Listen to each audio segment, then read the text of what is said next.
Bismillahirrahmanirrahim, salam alaikum wa rahmatullahi ta'ala wa barakatuh et bienvenue dans un nouvel épisode de l'Islam répond.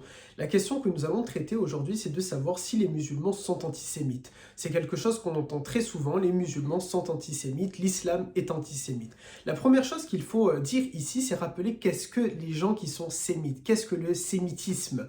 Eh bien tout simplement, les sémites, ce sont les descendants de Sem. Sem étant l'un des 4 enfants du prophète Noé que nous appelons en islam Nuh. Les Arabes et les Hébreux sont les descendants de Sem. En ce sens, les Arabes sont sémites et donc ça n'a pas vraiment de sens que de dire que les Arabes seraient antisémites alors même qu'ils sont sémites. Maintenant, je sais que tous les musulmans ne sont pas arabes, 20% seulement des musulmans sont arabes. Qu'en est-il du reste de la communauté musulmane? C'est 80% qui donc ne sont pas arabes et qui pourraient, je vous vois venir pour certains, qui pourraient du coup être antisémites. Eh bien là aussi, non, l'islam n'est pas antisémite. Pour donner quelques exemples de cela, le Coran parle à un tiers du Coran ne parle pas de l'histoire des Arabes, de l'histoire du prophète Mohammed alayhi salatu salam, mais parle du peuple d'Israël. Sur les 124 000 prophètes environ, et c'est le deuxième argument pour montrer que nous ne sommes pas antisémites, sur les environ 124 000 prophètes, la quasi-totalité, l'écrasante majorité, pour ne pas dire tous les prophètes, sont issus du peuple d'Israël, si ce n'est 4 prophètes qui, eux, sont arabes.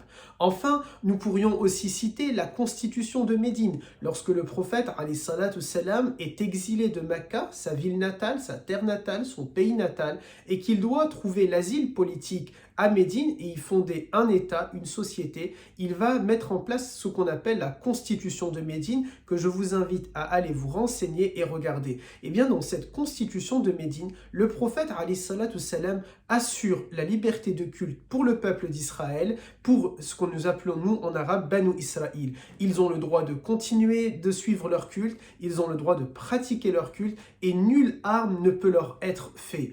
Enfin, nous pourrions également citer parmi tant d'autres d'exemples le fait que la communauté juive a toujours pu vivre en paix dans les pays dits musulmans. Pour ne citer que lui, on pourrait parler du Maroc, dans lequel les plus proches conseillers du roi sont issus de la communauté israélienne, ou encore de grands acteurs ici en France, pour ne citer, et j'espère qu'il ne m'en voudra pas, Gad Elmaleh, qui est un Marocain, mais de confession juive. Les musulmans ont toujours accepté le judaïsme au sein de leur société, et ils ont toujours composé avec la communauté juive dans les pays dans lesquels ils vivent en étant minoritaires. Donc il n'y a pas d'antisémitisme dans l'islam vis-à-vis de la communauté juive. Nous pourrions, et j'aurais pu surtout commencer avec cet exemple, le fait que le prophète alayhi salatu salam a choisi des épouses, 2 en l'occurrence, issues du peuple d'Israël. Si ça, ce n'est pas faire preuve du fait qu'il n'était pas antisémite et que l'islam n'est pas une religion antisémite. On a par exemple, et j'en parle dans mon dernier livre sur les mères des croyants, nous avons un épisode